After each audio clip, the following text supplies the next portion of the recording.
അപ്പൊ നമ്മളിന്ന് വന്നിട്ടുള്ള ഒരു അടിപൊളി പ്രോപ്പർട്ടി ആയിട്ടാണ് 4 acre 15 saint സ്ഥലമായിട്ടാണ്.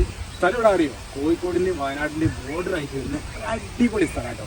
Resort, home stay, അതുപോലെ ഒരുപാട് പരിപാടികൾക്ക് പറ്റുന്ന അനുയോജ്യമായ താമസവും തൊട്ടടുത്ത് താമസക്കാരും ഉണ്ട് കേട്ടോ. അങ്ങനത്തെ പരിപാടിയൊക്കെ പറ്റും. എല്ലാത്തിനും വരുന്ന ഒരു കിണ്ണം പ്രോപ്പർട്ടിയാണ്. ഈ പ്രോപ്പർട്ടി വരുന്ന ലൊക്കേഷന് ചുരത്തുനിന്ന് നമ്മുടെ താമരശ്ശേരി ചുരണ്ടല്ലോ, ചുരത്തുനിന്ന് ഇങ്ങനെ കയറി മരുതിലാവ് റോഡിൽ നിന്ന് ഒരു 150 മീറ്റർ മാറിയിട്ട് എല്ലാ സൗകര്യങ്ങളുള്ള തൊട്ടടുത്തൊരു അരുവിയൊക്കെ പോകുന്നുണ്ട്. നല്ല ബ്യൂട്ടിഫുൾ ഏരിയ കേട്ടോ. ആ നോളേജ് സിറ്റി ഒക്കെ ശരിക്കും സൗന്ദര്യം അറിയണമെങ്കിൽ ഇവിടെ വന്നിട്ട് നോക്കണം. എന്താ അറിയുക, ഒരു രക്ഷയില്ലാത്ത വ്യൂ ആണ്. അപ്പോൾ ഈ സംഭവം ഞാൻ നിങ്ങളെ മുമ്പിലേക്ക് കൊണ്ടുവരുന്നത് ചെറിയ റൈറ്റിലാണ്. ജസ്റ്റ് ഒന്ന് കണ്ടോ പ്രോപ്പർട്ടി. കമോ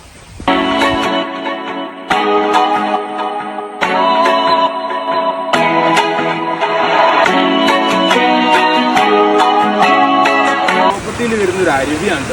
അതിന്റെ ബോർഡിൽ തന്നെ വരുന്നതാണ്. ഇതൊക്കെ നല്ല നാച്ചുറൽ വാട്ടർഫോൾസ് എന്നൊക്കെ പറഞ്ഞിട്ട് നല്ല ഭംഗിയാക്കി എടുക്കാൻ പറ്റുന്ന ഒരു സംഭവമാണ്. നമ്മുടെ പ്രോപ്പർട്ടിയിലേക്ക് പോകുന്ന വഴിയാണ്. നല്ല വഴി സൗകര്യം, എല്ലാ സൗകര്യങ്ങളുള്ള അടിപൊളി 4 ഏക്കർ 15 സെന്റ് സ്ഥലമാണ്. ഏക്കറക്ക് 25 ലക്ഷം രൂപ ഇതിന് ചോദിക്കുന്ന റൈറ്റ് കിട്ടോ. അത് നെഗോഷ്യബിൾ ആയിട്ടുള്ള റൈറ്റ് ആണ്. അടിപൊളി പ്രോപ്പർട്ടിയാണ്, ഒരു രക്ഷയില്ല. ഇതുപോലത്തെ നല്ല വീഡിയോസിനൊക്കെ ആയിട്ട് നമ്മളെ പേജ് ഫോളോ ചെയ്യണേ. അപ്പൊ നിങ്ങൾ എന്ത് ചെയ്യുക, എത്രയും പെട്ടെന്ന് ബന്ധപ്പെട്ട ആളെ നമ്പറിൽ വിളിക്കുക, എത്രയും പെട്ടെന്ന് കച്ചവടം ആയിക്കോളി. അപ്പോൾ താങ്ക് യു.